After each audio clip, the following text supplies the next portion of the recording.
Début avril, le ministre des Finances affirme qu'il pourrait compenser Petrolia en échange de son retrait de l'île d'Anticosti. La nouvelle fait bondir les groupes environnementaux. La valeur des acquis des entreprises pétrolières sur l'île d'Anticosti et dans le golfe du Saint-Laurent avoisine les 200 millions de dollars. Cet argent, selon Environnement Vert Plus, servira surtout à financer les projets de Petrolia en Gaspésie.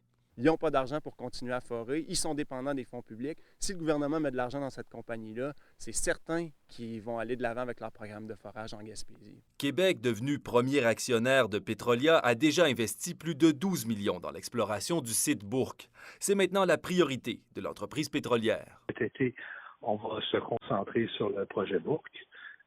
C'est-à-dire que les étapes s'en viennent au moment où on va avoir les informations scientifiques qui nous manquent. Aussitôt qu'on va avoir ces informations-là, on va préparer la prochaine étape.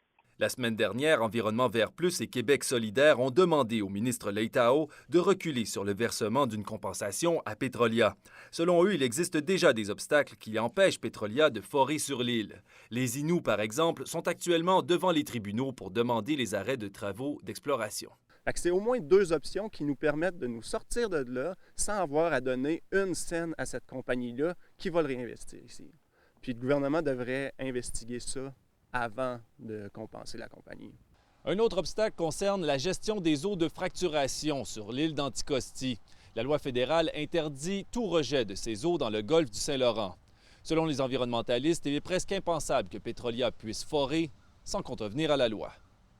Alexandre Courtemanche, Carleton-sur-Mer.